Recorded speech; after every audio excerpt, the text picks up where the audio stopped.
My first job ever, except for babysitting or giving private lessons and random cleaning jobs I did before my military service in IDF, was in telemarketing. This was one of the hardest and most important lessons of my life. For me, selling insurance policies over the phone to people I found in the phone book was an accelerated and amazing lesson in sales. If you manage to sell this, you will be able to sell almost anything. And I did great. I was very good at sales. It's one of my capabilities. As time went by, I added my management capabilities and set up a similar successful telemarketing department in other companies. With my marketing and sales capabilities, together with the knowledge that I gained in my undergraduate studies of communications, I began to work as an account executive in an advertising agency. I managed accounts, clients, and creative projects aimed to selling my client's project. If the client was a bank, we sold loans. If it was a car company, we sold cars. And if it was the postal authority, we sold stamps. After about 10 years of working in the field, I realized that I'm good and experienced in what I do. But I was no longer interested in it. I lost my passion, my desire. I started searching what I was interested in doing. At the time, I was already married, with a mortgage and a 2-year-old daughter, so I couldn't simply drop everything and go out on a journey to explore and find myself. I had to find something accurate that would interest me and would provide me a sense of satisfaction, and at the same time, I had to make a living out of it. I had to find it while continuing working. There's a good chance that this is your situation now.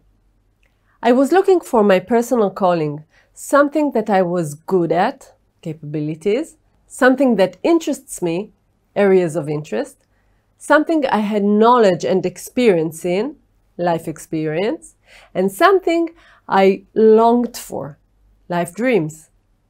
I discovered that my filters are marketing and sales, management, independence.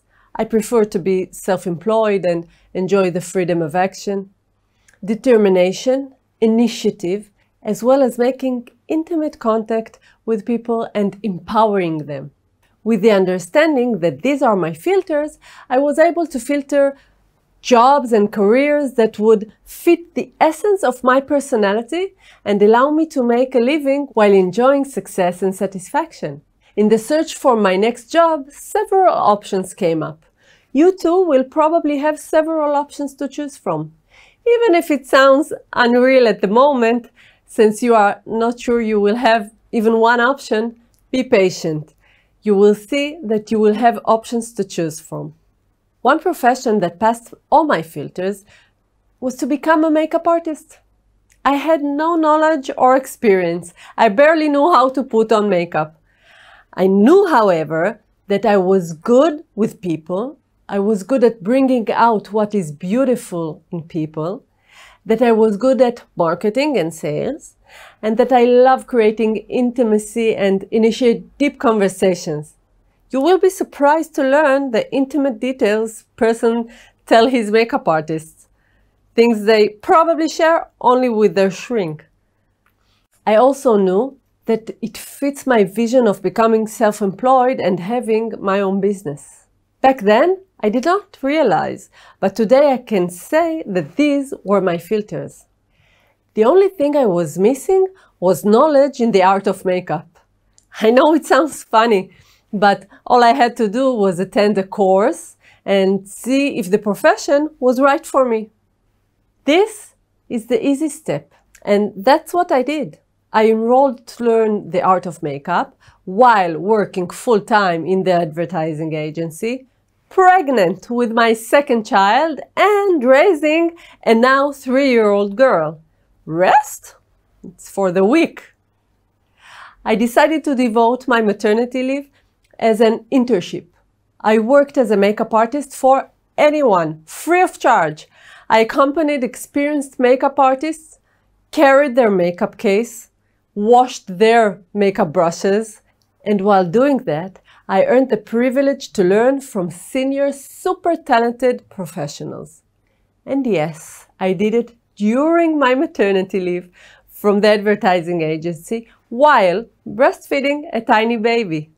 At the end of my 3 months maternity leaves, or self-declared internship, I decided that this was the right profession for me and that I will be able to make a living from it. Only then did I resign from the advertising agency where I worked. I must note that they reacted with great love.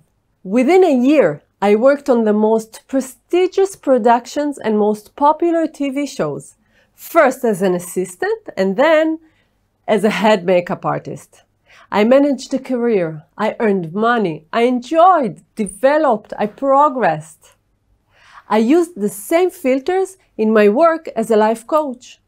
Here too, I get to discover and show the beauty in people, to empower them and increase their self-confidence. I still create intimacy and engage in deep conversations while developing an independent business of my own. My personal calling is not to be a makeup artist or a life coach. My calling is to contribute to the happiness and quality of life of the people I meet. So, what is your personal calling? Now it's your turn. If you have not already done so, scan the barcode, print the personal calling questionnaire, answer it at length, and try to answer it in an honest and positive manner. Try to discover what you are more.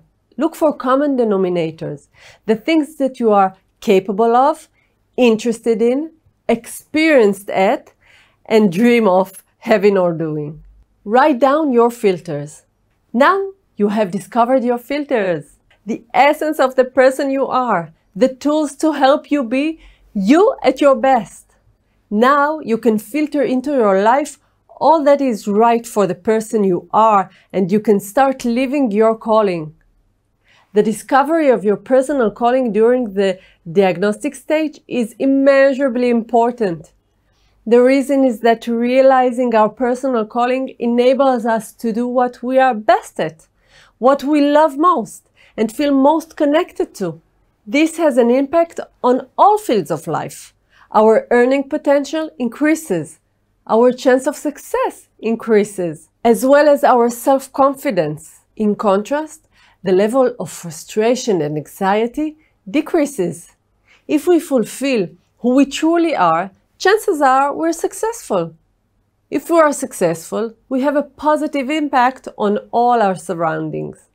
When we do not live our personal calling, we are actually fighting ourselves, our natural tendency, the one that wants to use our natural tools and skills. We navigate our lives out of a habit. The change required of us is to stop fighting, to let go, to rest, surrender to our natural essence. It is certainly much easier than living in constant frustration with life partners that we do not love, or continuing going every morning or every evening to a job we hate. The main problem is when the gap between who we were meant to be and whom we are today is large. People who do not realize their personal calling cannot become a success story, since they apparently work in a job that is not right for them, or they are in a relationship that is not good for them. Hence, their chances of excelling or enjoying are very small. If we are not successful in our occupation or in our relationship, we feel frustrated. Frustration is a very negative feeling, which can cause emotional symptoms such as anger, disappointment, fear, as well as physical symptoms such as headaches, weakness, or anxiety attack. Our inability to experience success has a direct impact on our environment, our spouses, our colleague, certainly our children. A frustrated person cannot be positive towards others. He has difficulty learning and contributing. When we do not stop to think, examine, and find our personal calling, we try to continue to survive in the path we are on, repeatedly trying to excel at something we're not good at. And so we find ourselves in an endless cycle of failure, which causes frustration, which in turn continues to lead to failure and further frustration. It is impossible to continue to perform the same action and hope that the result will be different.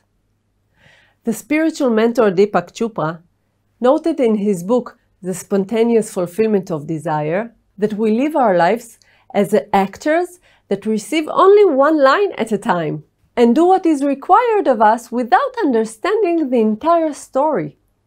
If we make contact with our soul, however, we will be able to see the script of the play from start to end. Then we will understand the whole picture, and we will participate in the story of our lives happily and fully. We will be able to make independent, knowledge-based decisions. Finding one's personal calling is therefore making contact with one's soul, understanding the story of one's life and the sequence of events that led him or her to be in their current situation. This will enable us the freedom to make decisions based on choice and not necessity.